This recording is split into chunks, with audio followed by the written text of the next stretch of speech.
औषध फांद्यांवर त्यांचे सगळे सहकारी विविध वृत्तपत्र आणि तत्समविषयक याचे सहकारी बंधू भगिनींना बऱ्याच दिवसातून अजून या ठिकाणी आलो. मला माहीत नव्हतं की माझी ओळख जादूगार म्हणून केली जाते. आम्ही कॉलेजमध्ये शिकत असताना इथे जवळच जादूगार रघुवीर म्हणून राहत होते आणि आम्ही कधी जाता येता त्या ठिकाणी थांबून त्यांची भेट घ्यायचा प्रयत्न करायचो. त्यांच्याची काही जादू आत्मसात करता आली तर ती गोष्टीच्या आयुष्यात पुढे त्याचा हा चेष्टेचा भाग सोडून द्या. मला आनंद आहे की आज भेटता आलं. ओएसिस फर्टिलिटीच्या तज्ज्ञांनी IVF उपचार पद्धतीद्वारे 1 लाखांहून अधिक जोडप्यांना मातृत्व प्राप्तीचा आनंद दिला आहे. मोफत अपॉइंटमेंट बुक करण्यासाठी आजच संपर्क साधा. ही संबंधितांची संघटना, त्याची वास्तू, त्याच्या सुरुवातीच्या काळामध्ये जे काही महत्त्वाचे सरकारी संस्थे होते त्यांच्याशी माझा हा सुसंवाद असायचा.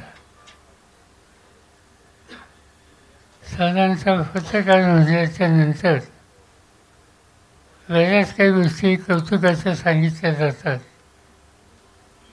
माझा अनुभव असा आहे की पत्रकार आणि व्यवहार याचा संबंध फार मर्यादित आहे आणि त्याचं कारण ही जागेची ज्या वेळेला मान्यता द्यायचा प्रस्ताव माझ्या पुढं होता आणि त्यावेळी त्याच्या कलेक्टरना मी सांगितलं ही जागा अतिशय अफूल आहे, अधिक घ्यायची गरज आहे. इथं आम्ही SMDC फाउंडेशन मला तो जवळच आहे म्हणजे अशा 1-2-3 संस्था या नजरेसमोर होत्या.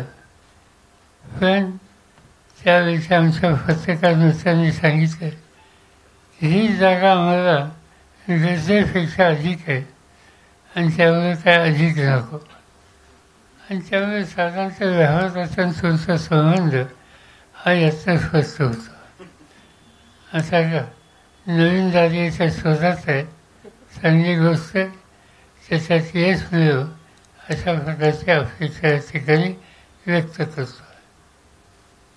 पत्रकार, वृत्तपत्र या सगळ्या गोष्टीशी ठरवत मला कधी ना कधी संबंध आला. एक काळ असा होता 1958-59 की त्यावेळेला सकाळमध्ये जाहिरात आली की चिरणी पत्रकार याच्यासाठी अर्ज करावा आणि मी अर्ज केला आणि माझी मुलाखत एक कर्नल साठे म्हणून व्यस्त होते सकाळमध्ये नानासाहेब फुलेकांच्या बरोबर. त्यांनी माझी मुलाखत घेतली. मी आणि माझे मित्र विठ्ठल मय्यर आमच्या दोघांची त्यांनी निवड केली आणि निवड केल्याच्या नंतर काही दिवस त्या ठिकाणी काम करायची संधी मिळाली. सकाळ आणि सावंतांचा सगळा संच यांची काही वैशिष्ट्य होती.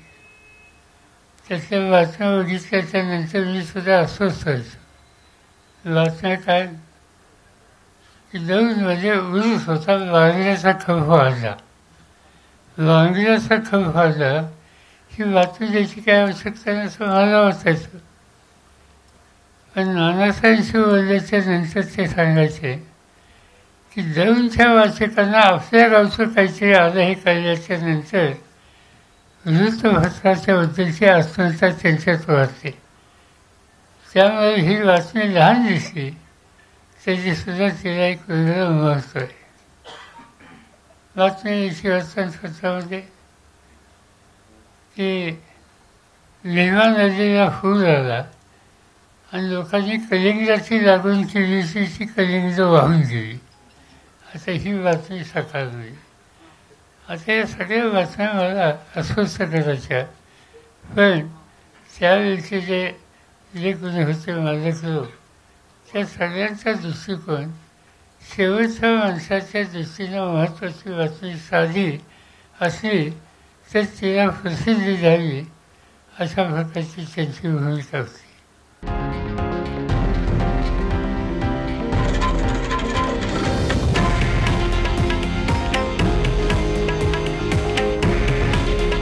हे आहे देशातील नंबर 1 न्यूज नेटवर्क आणि आपण पाहत आहात TV9 मराठी. काळजी तुमची, हित महाराष्ट्राचं.